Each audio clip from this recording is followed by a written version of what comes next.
Electronic products lead the top 10 Philippine export commodities, accounting for half of the total exports to the U.S. Others include ignition wiring sets, coconut oil, machinery and transport equipment, apparel and clothing, among others. Well, with us now for more is Sergio Ortiz-Luis Jr., Philippine Chamber of Commerce and Industry Honorary Chairman and Treasurer, as well as Philippine Exporters Confederation, or PhilExport, President and CEO. So good to see you, Serge. Welcome to the program. Hi, good morning, Kathy. Right, so And good morning, those who are watching us. Yeah, Secretary of State Marco Rubio said that the president is flying to the U.S. How do you think this will help? Well, I think we should keep on talking to them, but basically, I don't think we should be offering anything more. We have given everything to them already, but I think we should keep reminding them that where we are and who we are as a partner here in this part of the world. We are the best partner here, and we know very well that most of the negotiations probably are not really based on tariff or trade differentials, but basically, I think, on geopolitics. So I'm not surprised that while our tariff was increased from 17 to 20, that should not be a problem. Unfortunately, they're lowering the others.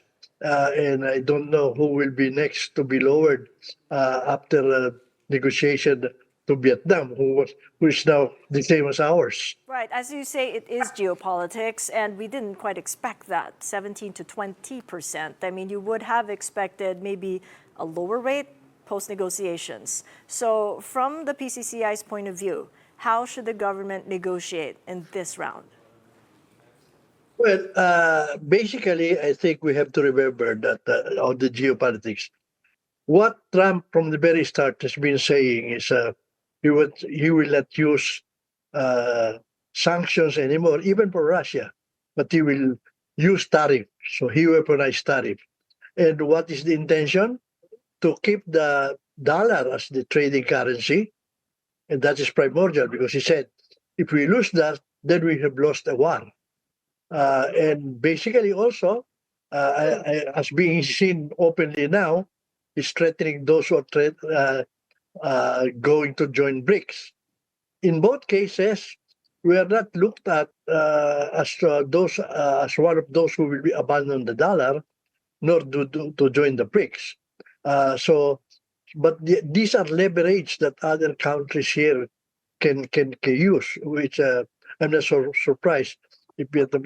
On the other hand, also, we know geopolitics is one of the issues. Its relation with China, and we have put bases here, EDCA bases here. We're buying military equipment from them, even fighter planes. We are even planning to put ammunition manufacturing here. Those should those should count. If those are the things that are offered by our neighbors, I think they will have zero tariff. But we have taken for granted because we have given them Because we are everything also already. treaty allies, and that could be a leverage, as you say, but then the real casualty, Surge, is really the exporters and the capex, maybe even jobs. I mean, how have you gone on for the last 7 months? Pending the final tariff rate, have your chamber members cut jobs? Well, not really, because the 17% that was given to us was second to the lowest, and the others were really quite high.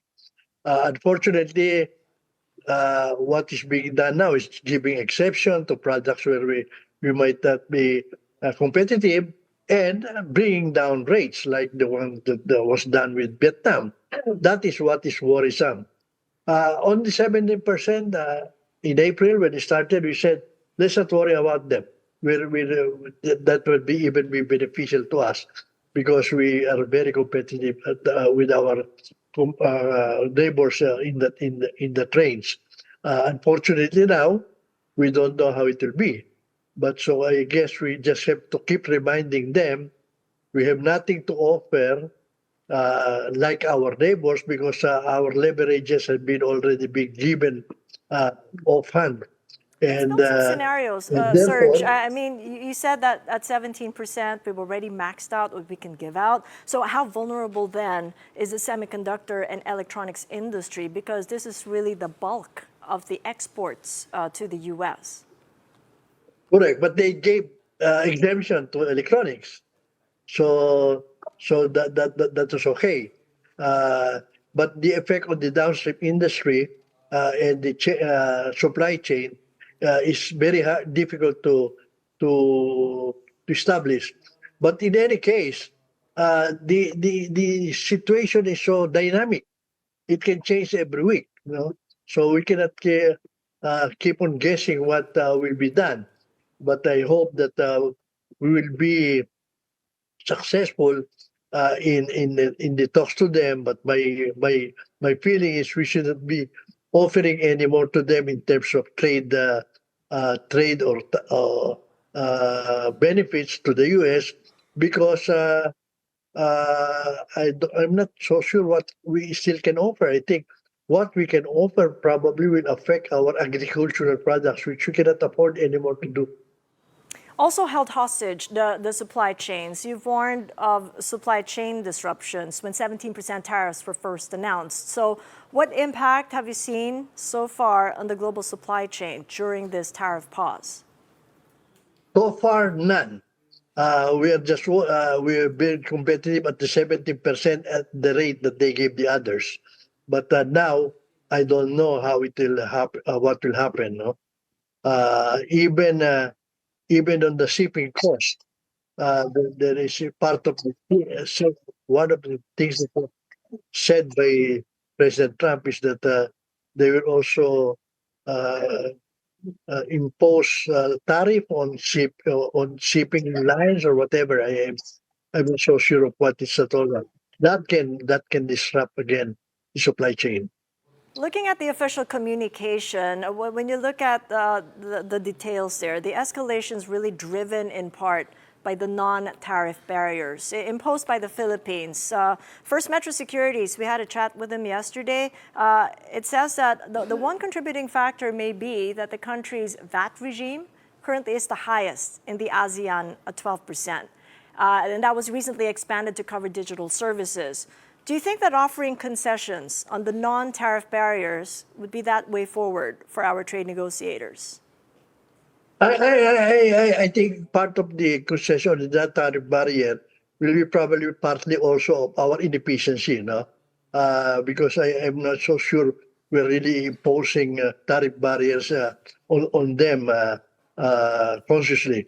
However, it is something that we should look at, no? Because if the non-tariff barrier that they're talking about will be on agricultural product, then I don't think we should offer that because we will have difficulty trying to ward off export of agricultural product from the U.S. to us, and that will kill our agricultural industry. Another contributing factor, or maybe even detrimental to exporters, the relative strength of the peso. How is that impacting exporters? Because of the dollar's continued weakness, the peso's hovered in the 56 to the dollar range. Well, of course, it's not good for export, but at the very least, it's market driven, and it depends on our Banco Central what they will do. But definitely, I think one of the things that Trump is also doing to be able to balance their trade is to devalue the dollars, and that is affecting us. Zooming further out and beyond exporters, the Philippines' economic exposure to the U.S. remains limited. When you talk about the direct and indirect exports to the U.S., they account for less than 5% of nominal GDP.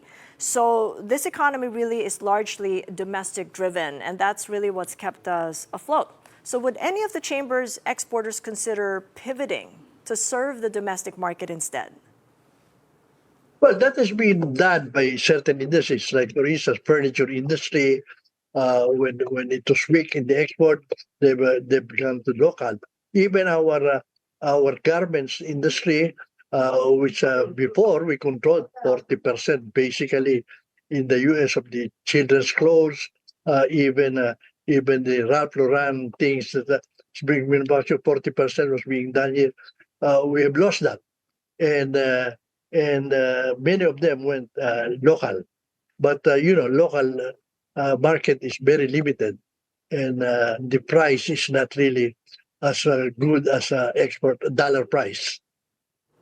All right, so a lot of uncertainties there, but hopes for the best in the trip of our negotiators next week to the U.S. Sergio Ortiz-Luis joining us. Thank you so much for joining us.